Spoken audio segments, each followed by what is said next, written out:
मेरे चैनल को सब्सक्राइब नहीं किया है तो सब्सक्राइब कर दीजिए और इस बेल आइकन को भी दबा दीजिए। चलिए दोस्तों, आज मैं आप लोगों से स्वागत करना चाहता हूँ मेरे इस नए सेक्शन में। उसका नाम है सिरफिरा साइंस। हाँ जी, मैंने साइंस की पढ़ाई की है और मैंने जिस तरह वो साइंस है उस तरह नहीं, मैंने उसे कहीं ऐसे ऐसे विषय पर अप्लाई की है जहाँ पर आप सोच भी नहीं सकते हैं। लेकिन मुझे लगा कि वो सभी कुछ मेरे दिमाग में ही रह जाएंगे, इसलिए मैं उसे आप लोगों से एक्सप्रेस करने के लिए इस सिर्फ या साइंस का नया सेक्शन चालू करने जा रहा हूँ। और ये मेरा इंट्रोडक्शन वीडियो है उसकी तरफ। तो मुझे बचपन से ही इन साइंस के सिद्धांतों पर, मैथमेटिक्स पर मुझे मेरी रुचि थी। ये नहीं कि मैं कोई टॉप लेवल या एग्ज़ाम में टॉप कर चुका हूँ, ऐसा नहीं है, लेकिन मुझे साइंस में रुचि थी और कॉन्सेप्ट को मैं समझने की कोशिश करता था अपने ही एंगल से। तो उन मज़ेदार किस्सों को आप अगले एपिसोड्स में सुनेंगे। इस इंट्रोडक्शन वीडियो में मैं जानना चाहता था कि मेरे अंदर इतने साइंस का कीड़ा क्यों आया। तो इसका जवाब मेरे पास है मेरी माँ।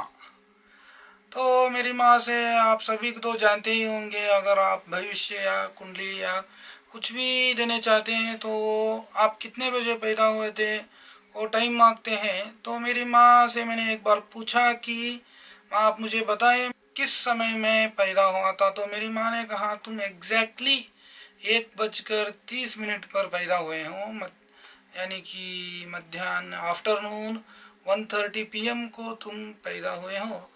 मेरी माँ ने कहा, जैसे कि मेरे अंदर साइंस का कीड़ा था, मैंने उनसे पूछा आपके पास प्रूफ क्या है कि मैं एग्जैक्टली 1:30 पर ही पैदा हुआ हूँ। तो मेरी माँ ने अपनी कहानी बताई। जब मैं मेरी माँ के पेट के अंदर था तो मेरी माँ उस टाइम की कहानी बताई मुझे।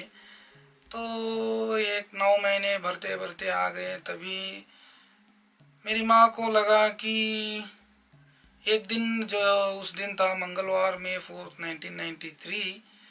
तो उस दिन मेरी माँ को लगा आज कुछ गड़बड़ होगी, इसलिए मेरे पिताजी जो ऑफिस जाने के लिए तैयार थे उन्हें कहा कि रुकवा दिया और मेरी दादी माँ जो है उन्हें बुलाने के लिए एक गांव चले गए। लेकिन उन टाइम में तो मोबाइल नहीं थे कि आ जा भाई, बच्चा पैदा हो गया है, आप अभी आ जाएं, ऐसे कहने के लिए। मेरे बड़े पापा जो है वो मेरी नानी को लेने गए। तभी मेरी माँ को प्रसव वेदना चालू हुई और मेरी माँ ने बताया कि हम लोग इन फिल्मों की तरह नहीं करते थे कि अगर तो पेन आता ही रहता था, वो उसको बर्दाश्त करते करते घर के सारे काम करते थे। जैसे जैसे मेरे माँ पिताजी ऑफिस नहीं गए, वो बाहर किसी काम के लिए गए थे गांव के अंदर ही, तो मेरी माँ को ज़्यादा होने लगा। तभी ये सब ने अब हमें अस्पताल अस्पताल ले जाना चाहिए। वो बहुत ही छोटा गांव में मैं पैदा हुआ हूँ जिसका नाम है मोटे बन्नूर। और वहाँ पर बैलगाड़ी पर मेरी माँ को अस्पताल ले जाने लगे लोग।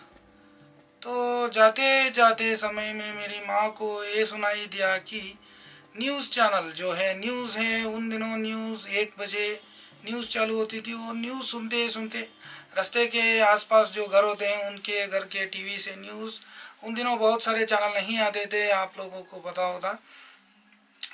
तो उन्हीं उसी न्यूज़ को सुनते सुनते अस्पताल तक गई। अस्पताल में जैसे ही मैं नीचे गिरा,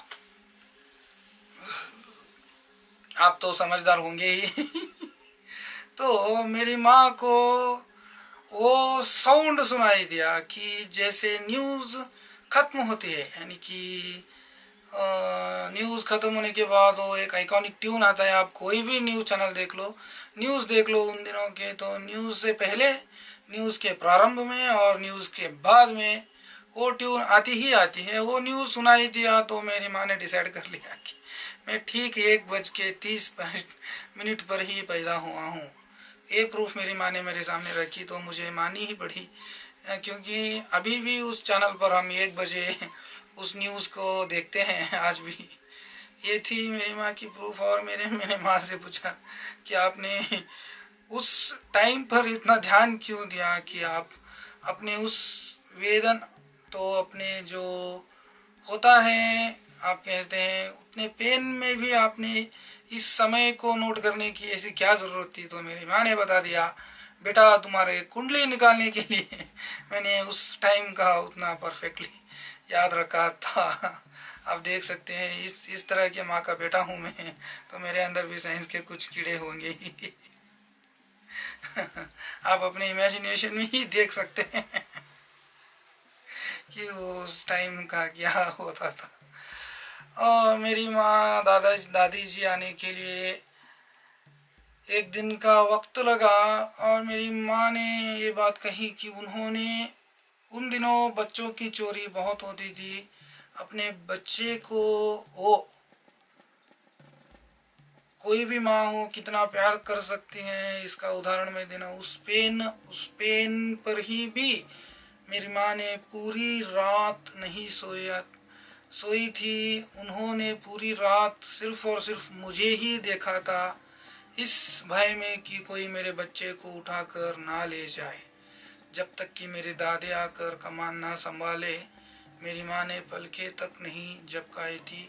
ये होती है माँ का प्यार, और ऐसी माँ को मैं सिर्फ और सिर्फ दोनों हाथ प्रणाम करता हूँ। और मैं यही आशा करता हूँ कि भगवान मुझे ये शक्ति दे कि मेरी माँ को मैं हर समय खुश रख सकूँ। आपको मेरी ये स्टोरी अच्छी लगी होगी, तो मेरी ये वीडियो आपको पसंद आए तो लाइक कीजिए, शेयर कीजिए, सब्सक्राइब कीजिए।